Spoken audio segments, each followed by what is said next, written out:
Buenas, mi nombre es Jonathan Solórzano. Mi grupo está conformado por Elisa Campo, Dina Rodríguez, Alfredo Padilla y Jonathan Carr. En el día de hoy les voy a hablar sobre la economía global. La economía mundial es una gran red en la que todos los países están conectados. Esto significa que lo que sucede en un lugar específico puede tener efectos inmediatos en el resto del planeta. Vivimos en una economía globalizada en donde ninguna nación está completamente aislada. Por ejemplo, cuando sube el petróleo en el Medio Oriente, afecta directamente América Latina, Europa y el resto del mundo, ya que la mayoría de los países dependen del combustible para mover sus mercancías. Otro caso que podemos mencionar es, por ejemplo, cuando en la China se produce menos por alguna crisis o restricción. Muchos países que dependen de sus insumos como tecnológicos, textiles o autopartes enfrentan escasez y mayores costos. Esto demuestra que la economía mundial funciona como un efecto dominó. Un movimiento en un país afecta a muchos otros. Y para entender mejor cómo funciona esta red global, vamos a hablar de 4 aspectos claves: las políticas económicas, los indicadores económicos, el ciclo económico y las variables internas y externas.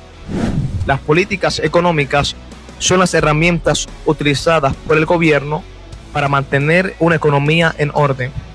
Hay 2 principales políticas muy importantes.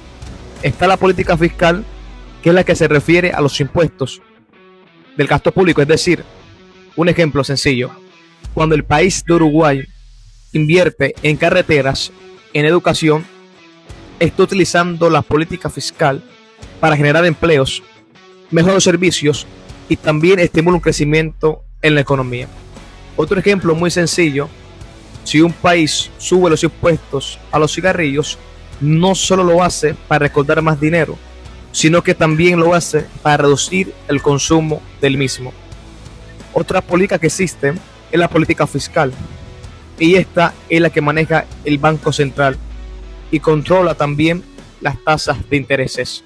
Por ejemplo, cuando en el país de los Estados Unidos el Banco de la Reserva sube las tasas de intereses, adquirir el crédito se hace un poco más complicado, ya que para comprar un carro o una casa se hace muy costoso para las personas.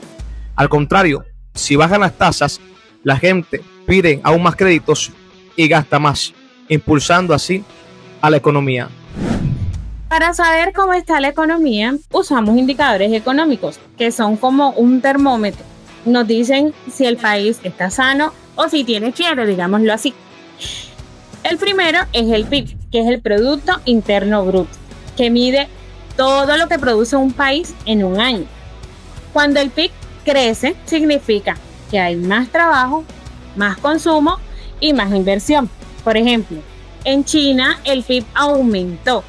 Quiere decir que exporta más autos eléctricos y más tecnología. Luego tenemos la inflación, que nos muestra cuánto suben los precios. Un poco de inflación es normal, pero si se dispara, afecta el bolsillo de todos. Tenemos el caso de Argentina. La inflación es tan alta que los precios de los alimentos cambian cada semana y los salarios ya no alcanzan. El tercer indicador es el desempleo. ¿Cuántas personas buscan trabajo y no lo consiguen? Durante la pandemia, millones de personas quedaron sin empleo en todo el mundo, lo que mostró lo frágil que puede ser la economía.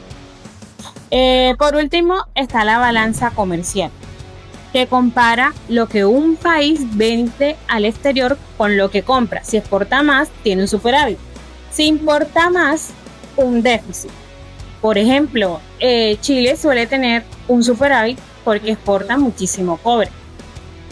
En resumen, el PIB, la inflación, el desempleo y la balanza comercial son como señales de tránsito para la economía.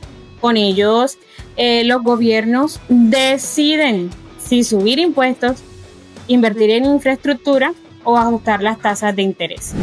El ciclo económico es el movimiento repetitivo de una economía de un país, caracterizado por fases de crecimiento y concentración de la actividad económica. Se representa como una especie de ola que sube y baja en el tiempo. Suele medirse a través de productos brutos. Las fases del ciclo económico son 5. 1. Expansión. 2. Cima o auge. 3. Recepción. 4. Fondos. Y 5. Recuperación.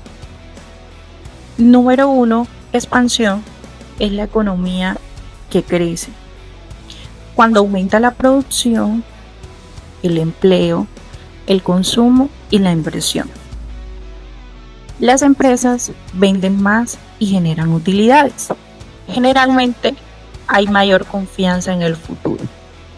La cima o auge es el punto más alto del crecimiento. La economía está caliente. Es un alto consumo, hay un pleno empleo y pueden aparecer riesgos de inflación. 3. Recesión.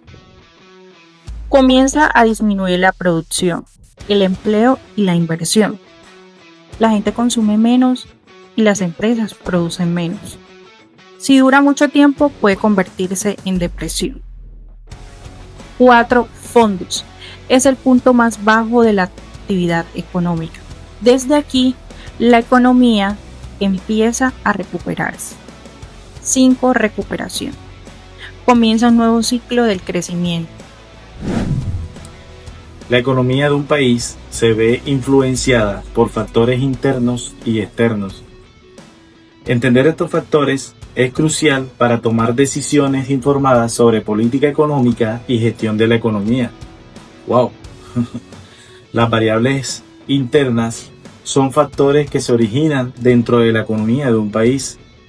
Un ejemplo es la política fiscal, que se refiere a las decisiones del gobierno sobre impuestos y gasto público. Por ejemplo, si el gobierno aumenta el gasto público en infraestructura, eso puede estimular la economía y crear empleo. Eso es maravilloso. Variables externas son factores que se originan fuera de la economía de un país. Un ejemplo es el comercio internacional, ese que se refiere a la importación y a la exportación de bienes y servicios entre países. Por ejemplo, si hay una crisis económica en un país importante para nuestra exportación, eso puede afectar nuestras ventas al exterior y nuestra economía. Hablemos un poquito de la guerra en Ucrania en el 2022. Eso afectó de tal manera que habían países como Egipto que les tocaba pagar mucho más por importar pan. Bueno, y para concluir y no extendernos, las variables internas y externas son importantes para entender cómo funciona la economía de un país. Al entender estos factores, podemos tomar decisiones para promover el crecimiento económico y la estabilidad. Muchas gracias y feliz noches.